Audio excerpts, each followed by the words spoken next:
Class 8 Hindi पाठ 3 प्रदूषित हवा। आज हम पढ़ेंगे पर्यावरण लेख प्रदूषित हवा। मनुष्य सदियों से अपनी धरती को बचाने के लिए अरस्तु और डार्विन जैसे मनीषियों द्वारा दी गई दलीलों को अनसुना करता आया है, परंतु अब उन्हें सुनने का वक्त आ गया है। वायु प्रदूषण की स्थिति कभी भी इतनी बुरी ना थी जितनी कि अब है।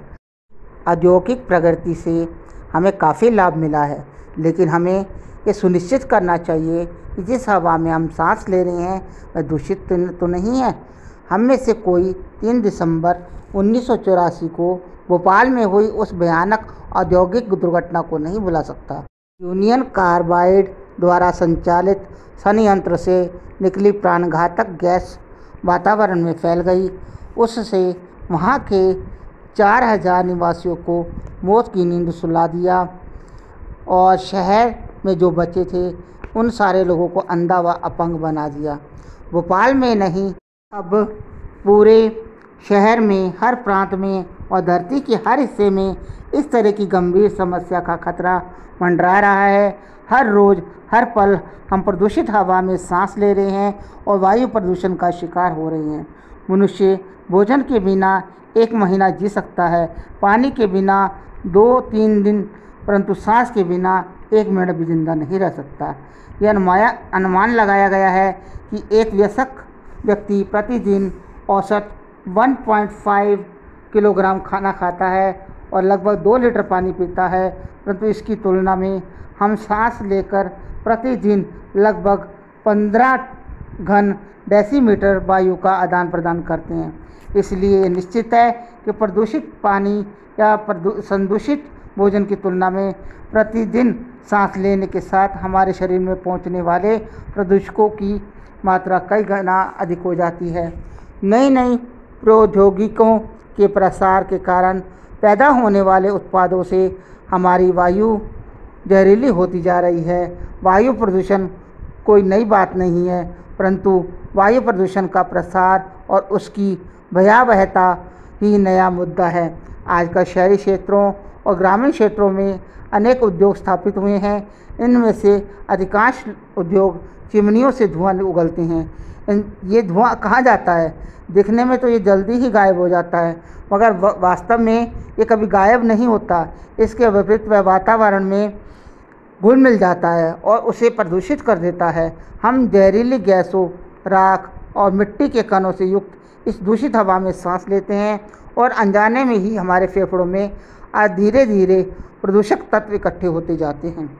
मोटर वाहनों से निकलने वाला धुआं भी उद्योगों से निकलने वाले धुएं से कम खतरनाक नहीं है। एक रिपोर्ट के अनुसार अकेले ग्रेटर कोलकाता में ही मोटर वाहनों से लगभग 1500 टन प्रदूषित पदार्थ वातावरण में छोड़े जाते हैं। ऐसा कहा जाता है कि कोलकाता का हर नागरिक, चाहे वह धूम्रपान करता हो या नहीं, प्रतिदिन 2 पैकेट सिगरेट पीने के बराबर जहरीले पदार्थ सांस द्वारा शरीर में लेने के लिए मजबूर है। बढ़ती हुई आबादियों की ज़रूरतों को पूरा करने के लिए दिन प्रतिदिन सड़कों पर चलने वाली बसें तथा भार ढोने वाली लॉरियां एवं अन्य मालवाहकों की संख्या बढ़ती जा रही है। भारी वाहनों के साथ साथ कार, जीप तथा 2 पहिया मोटरसाइकिल, स्कूटर, मोपेड आदि की संख्या भी काफ़ी बढ़ गई है। वायु को प्रदूषित करने में इन सबका महत्वपूर्ण भूमिका है। वायु प्रदूषण का नियंत्रण और उसकी रोकथाम आज की ज़रूरत है, क्योंकि इससे धरती पर जीवन खतरे में है। वायु प्रदूषण का मूल्य चुकाए बिना आधुनिक जीवन की बढ़ती ज़रूरतों और सुविधाओं को जुटा पाना संभव नहीं है। तो अच्छे उपकरण तैयार किए जाएं और उनका उचित इस्तेमाल किया जाए तो प्रदूषण को काफ़ी हद तक कम किया जा सकता है। सबसे पहला और सबसे आवश्यक नियम ये सुनिश्चित करना है कि जलाने की क्रिया अधूरी ना हो। ज़्यादा से ज़्यादा दहन से धुएं की मात्रा घटाई जा सकती है, अर्थात पूरी तरह जलाने से ये सुनिश्चित किया जा सकता है कि विषैली कार्बन मोनोऑक्साइड हानि रहित कार्बन डाइऑक्साइड में बदल जाए। ईंधन की मात्रा घटाकर तथा ईंधन और हवा का सही अनुपात सुनिश्चित करके दहन बढ़ाया जा सकता है। उदाहरण के लिए कोयले का पहले चूरा बनाकर फिर जलाया जा सकता है। हाथ से जलाने के स्थान पर यांत्रिक स्ट्रोक का प्रयोग करके दहन की क्षमता बढ़ाई जा सकती है। हर उस उद्योग के लिए जिससे वायु प्रदूषण की संभावना हो, प्रदूषण को नियंत्रित करने वाले उपकरण जैसे अरेस्टर्स, स्क्रबर और फिल्टर लगाना आदि अनिवार्य कर देना चाहिए। ताप बिजली घरों तथा उड़ने वाले राख उत्पन्न करने वाले अन्य उद्योगों को अपने संयंत्रों में ही रियोस्टैटिक प्रेसिपिटेटर लगा देने चाहिए। केवल प्रदूषण को नियंत्रित करना ही काफ़ी नहीं है, बल्कि ये भी सुनिश्चित करना आवश्यक है कि वायु प्रदूषण को नियंत्रित करने वाले उपकरण लगातार और सही ढंग से काम करते रहें। मानव स्वास्थ्य की सुरक्षा के लिए बिजली घर, उर्वरक संयंत्र, सीमेंट और पीड़ानाशी बनाने वाले उद्योग अथवा घना धुआं तथा जहरीली गैस छोड़ने वाले अन्य उद्योग सदैव मानव आबादी से दूर लगाए जाने चाहिए। औद्योगिक परिसरों तथा उनके आसपास सड़कों के किनारे तथा उद्योगों के नज़दीक के घरों में अधिक संख्या में पेड़ होने चाहिए। पेड़ों में कार्बन डाइऑक्साइड को अवशोषित करने की क्षमता होती है और इस प्रकार पेड़ पौधे वातावरण में फैली कार्बन डाइऑक्साइड की मात्रा कम करने में मदद करते हैं तथा वायु में गैसों का उचित सामंजस्य रखते हैं। वाहनों से निकलने वाले धुएं को नियंत्रित करने के लिए अनेक तकनीकें विकसित की गई हैं, जैसे कि ट्यून अप रिएक्टर और इंजन में सुधार। ट्यून अप से धुएं के साथ निकलने वाले यौगिकों पर महत्वपूर्ण प्रभाव पड़ता है। उदाहरण के लिए वायु और ईंधन का ताप अधिक होने पर कार्बन डाइऑक्साइड और हाइड्रोकार्बन दोनों की मात्रा कम हो जाएगी।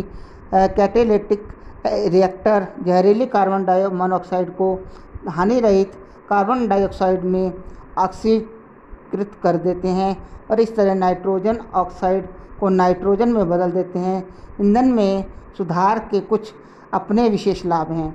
धरती की गर्माई को कम करने के लिए हर स्तर पर प्रयास जरूरी है। ऊर्जा के पुनरावृत्तिकृत स्रोतों जैसे वायु, सूर्य और समुद्री लहरों से ऊर्जा प्राप्त करने के नए उपाय अपनाने होंगे ताकि वातावरण में कम कार्बन डाइऑक्साइड छोड़ी जाए। पेड़ों को काटने से रोकने के लिए बनाई गई नीतियों को तेज़ी से लागू करना होगा, क्योंकि हरियाली कार्बन डाइऑक्साइड को अवशोषित करती है। क्या वायु प्रदूषण इतना गंभीर विषय है? हाँ है। यदि इसी प्रकार वायु दूषित होती रही तो ये सोचिए कि हम कहाँ जाएंगे, हम कैसे जिएंगे।